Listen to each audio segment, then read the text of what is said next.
Lucia Mendoza, aged 9, entered the grand hall of the Hotel Alfonso XI in Madrid, her clothes dirty and her shoes worn out, dragging a tattered backpack that held everything she owned in the world. The millionaire guests looked at her with distaste as she timidly approached the €2 million Steinway grand piano in the center of the room. Security was about to throw her out when she whispered in a trembling voice, "Can I play something in exchange for a sandwich?" Cruel laughter filled the hall. A street child pretending to know how to play that musical masterpiece? But when her small fingers touched the keys and she began to perform Chopin's Fantasy Impromptu with a perfection that left everyone breathless, no one knew they were witnessing the return of the daughter of the late maestro Alejandro Mendoza, a piano legend who had died 3 years earlier. A child who had escaped from orphanages and lived on the streets, hiding a talent that would change their lives forever. Lucia Mendoza had no clear memories of when her life had been normal. What she knew for certain was that 3 years earlier, when she was only 6, her father Alejandro Mendoza, Spain's most celebrated pianist, had died in a traffic accident while returning from a concert at Madrid's Teatro Real. Her mother had died of cancer when she was barely 4, leaving her completely alone in the world. Social services had taken her to an orphanage on the outskirts of Madrid, a gray, cold place where children were numbers and where no one believed a street child could really be the daughter of the great Maestro Mendoza. The documents had been lost in a municipal archive fire. There were no living relatives who could identify her, and she was too young and traumatized to explain who she really was. At the orphanage, Lucia had tried to tell them about the shiny black piano she had at home, about the afternoons when Dad taught her to play, about the melodies she still heard in her head. But the staff thought they were the fantasies of a traumatized child inventing a better life to cope with the reality of abandonment. By the age of 8, Lucia had escaped from the orphanage for the first time. She couldn't take the other children's screams, the bad food, the total absence of music anymore. She was recovered and returned 3 times. But on the 4th escape, she managed to disappear completely into the maze of Madrid's streets, becoming invisible among the homeless and forgotten children surviving on the capital's margins. For an entire year she had lived by her wits, sleeping in metro stations when it was cold, begging in front of churches, rummaging through dumpsters behind restaurants to find scraps of food. But the music had never left her. Every time she saw a piano in shopping malls, hotels, or conservatories, she felt her fingers tingle as if they wanted to remember what it meant to create beauty. The night before her fateful encounter at the Hotel Alfonso XI, Lucia had slept on a bench in El Retiro Park. It was November, it was cold, and she hadn't eaten in 2 days.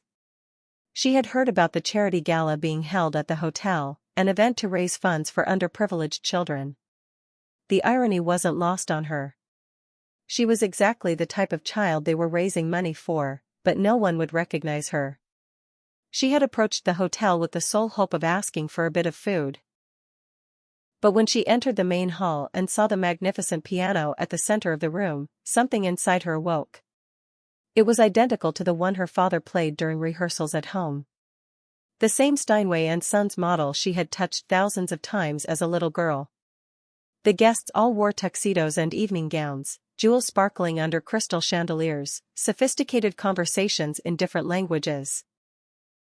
She was a dirty stain amid so much elegance, but she couldn't take her eyes off the piano. It was like seeing an old friend after years of separation. The hotel security was already moving to escort her out when Lucia found the courage to ask the life-changing question. Her voice was barely a whisper, but in the elegant hall it resonated like a shout, "Can I play something in exchange for a sandwich?" The laughter that followed was cruel. A street child pretending to know how to play a €2 million instrument? It was ridiculous, pathetic, almost offensive to the sophisticated guests who were there for charity but didn't want to deal directly with the poverty they were theoretically helping. But Marcos Ruiz, a famous music manager and the event's organizer, had an idea. Why not let the girl make a fool of herself in front of everyone? It would be a fun moment, an anecdote to tell at cocktail parties for months to come. He gestured for the security guards to stop and announced loudly, "All right, little one, show us what you can do. But if it's just noise, you leave immediately." Lucia approached the piano, her heart beating so hard she could feel it in her ears. Her hands were dirty, her nails uncut for weeks, her clothes smelling of the street and despair. But when she sat on the stool and her fingers brushed the keys, everything changed. The first note of Chopin's Fantasy Impromptu resonated through the hall with a crystalline purity that instantly silenced all conversation. The laughter died, sarcastic smiles transformed into expressions of disbelief. Lucia wasn't just playing the notes, she was living them. Each technical passage was executed with a perfection that even the professional pianists present recognized as extraordinary. But what left everyone breathless wasn't just the impeccable technique of a 9-year-old. It was the pure emotion she conveyed through the music, a depth of feeling that spoke of losses too great for her age, of a loneliness no child should ever know, of a beauty that survived despite everything. When the final chord faded into the absolute silence of the hall, the guests remained motionless for long seconds. Then someone began to applaud, and within moments the entire room erupted into an unending ovation. Lucia raised her eyes from the piano and, for the first time in 3 years, saw in the adults' gazes not pity or annoyance, but awe and respect. What she didn't know was that among the audience was Elena Vasquez, music critic for El País and an intimate friend of the late Alejandro Mendoza. Elena had immediately recognized not only the extraordinary talent, but also something familiar in the way the small hands moved over the keys. It was the same delicate yet powerful touch she had seen 1,000 times when Alejandro played. And when Lucia raised her face, Elena saw in the child's eyes the same intense, melancholy gaze of her old friend. Fate had just begun to weave the thread that would return Lucia Mendoza to her rightful place in the world of music, but first, she had to face the truth about who she really was and what had happened to her family. Elena Vasquez remained seated at her table long after the other guests had left the hall, watching Lucia, who had been taken to a hotel suite by the stunned director himself. The music critic had covered Alejandro Mendoza's career for over 20 years. She had seen his daughter born and grow. She had mourned at her funeral when she was presumed dead alongside her father. That night, Elena couldn't sleep. She kept reliving Lucia's gestures at the piano, the way she tilted her head when tackling the most difficult passages, the particular pedaling technique Alejandro had developed that no other school taught. These couldn't be coincidences. But how was it possible that the daughter of Spain's most famous maestro had lived on the streets for 3 years without anyone noticing? The next morning, Elena began her investigation. What she discovered shocked her. After Alejandro's death, Lucia had indeed disappeared from official records. Social services had a file on of Lucia, no surname, an unidentified child found traumatized at the accident site and hospitalized for weeks. The municipal archive fire had destroyed all documents that could connect that child to the Mendoza family. The orphanage where she'd been taken had records of a girl who claimed to be a famous pianist's daughter, but the staff had catalogued those claims as post-traumatic fantasies. No one had ever made the connection to Alejandro Mendoza, also because his daughter had officially died in the accident with him. A bureaucratic error that had condemned a child to 3 years of social invisibility. Elena rushed to the hotel and asked to speak with Lucia. She found her in the suite, washed and dressed in clean clothes the hotel staff had provided, but still visibly frightened and distrustful. When Elena told her she had been a friend of her father's, Lucia's eyes filled with tears she hadn't shed in years. Lucia began to tell her true story for the first time since the accident happened. She remembered the night of the crash. Dad had to go to Madrid for a concert. She was supposed to stay home with the nanny, but at the last minute the woman had gotten sick. Alejandro had decided to take Lucia with him, promising that after the concert they'd go for ice cream at a place he knew near the theater. The drive back had been happy. Alejandro had played magnificently. Lucia had applauded from the audience, feeling like the proudest girl in the world. In the car, they sang together the songs he had taught her. Then came the terrible noise, the world spinning, the darkness, and when she woke in the hospital, everyone said Dad was dead and no one seemed to know who she was. Elena listened with a broken heart as Lucia told of the next 3 years. The orphanage where no one believed her stories, her escape onto the streets of Madrid, the hunger, the cold, the constant fear, but above all the music that had kept her alive. She had kept practicing her father's lessons mentally. She had played imaginary pianos with her fingers when she couldn't sleep. She had hummed the melodies that were the only link to her former life. The definitive confirmation came when Elena asked Lucia to play something no one could know unless she truly belonged to the Mendoza family. Lucia sat at the suite's piano and played a simple yet deeply moving melody. Elena recognized it immediately. It was the lullaby Alejandro had composed for his wife when Lucia was a newborn.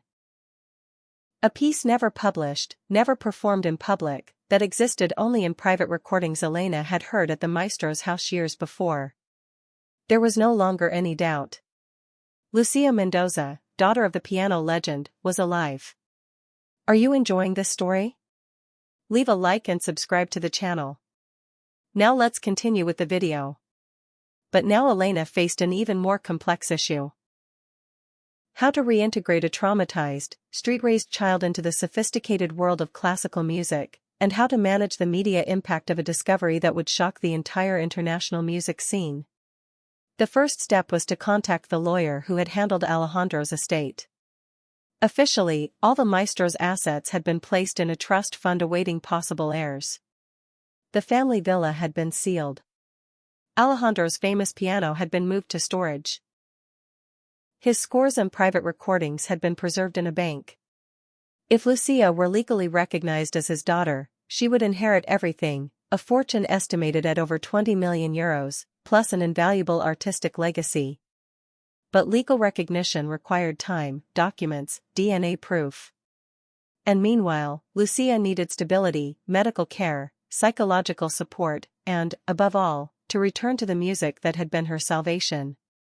Elena made a decision that would change both their lives. She took Lucia into her home and began the long process of rebuilding an identity and a future. The first thing they did together was buy a piano. When Lucia saw it being brought into Elena's apartment, she burst into tears.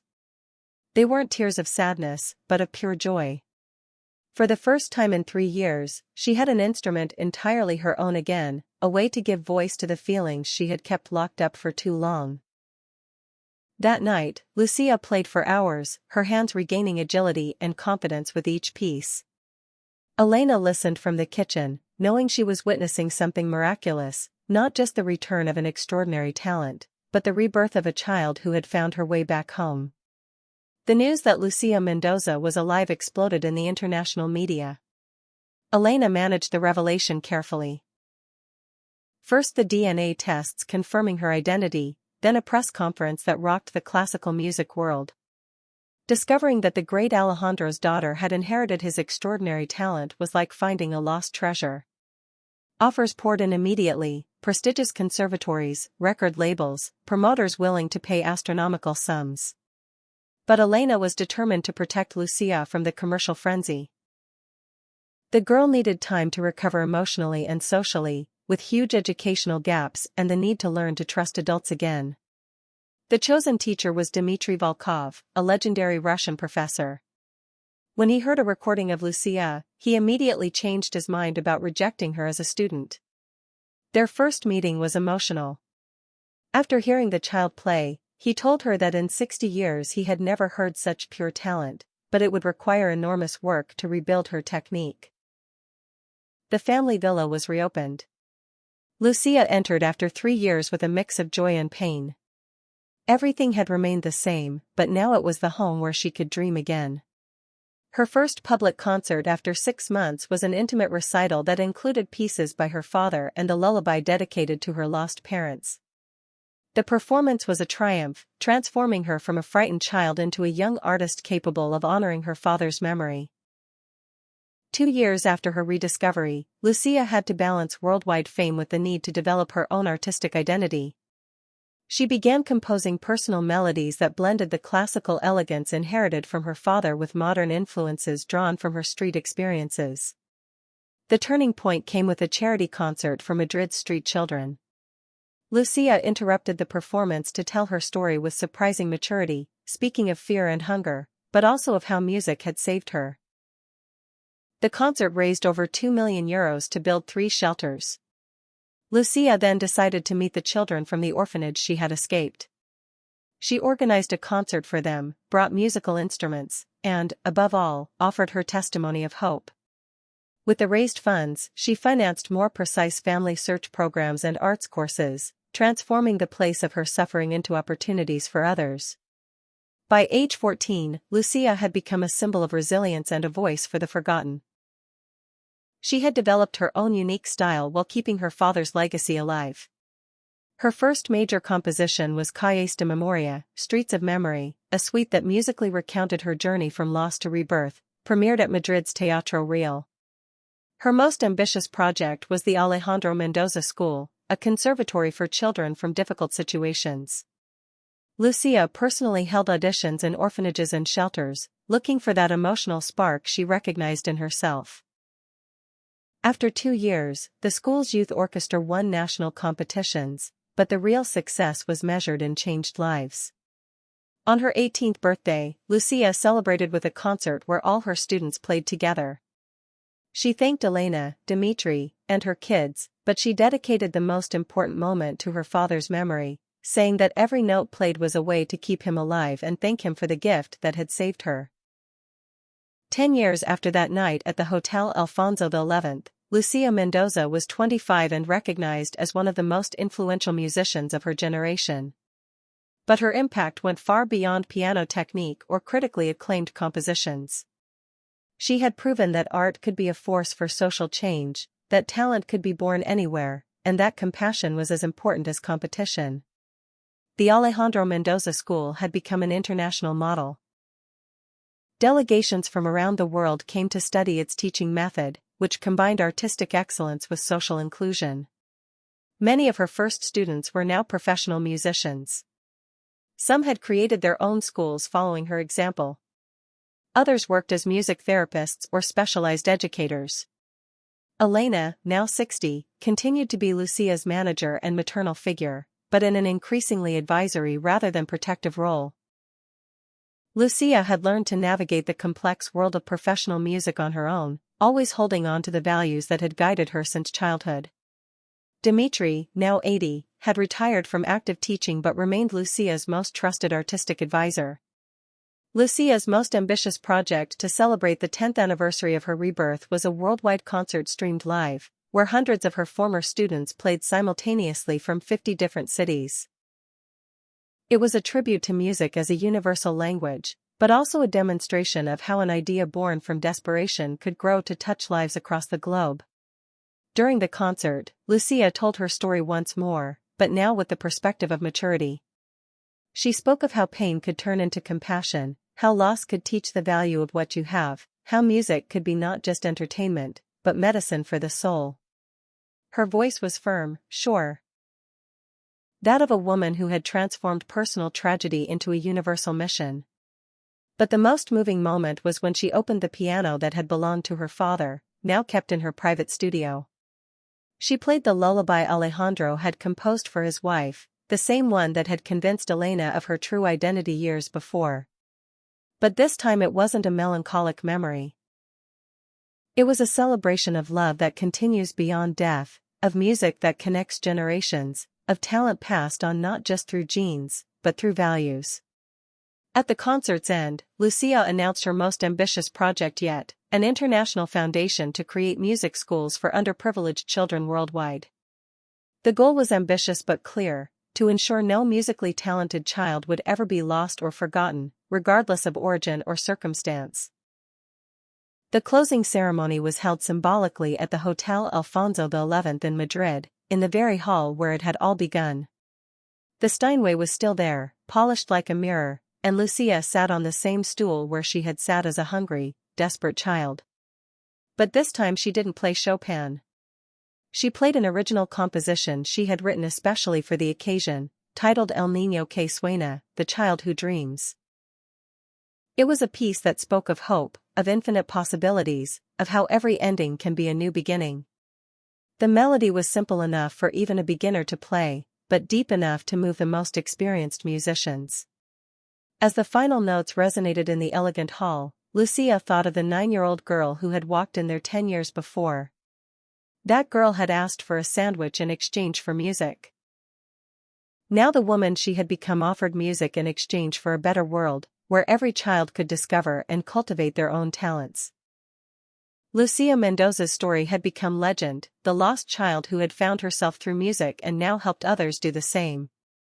But for her, it wasn't just a nice story to tell.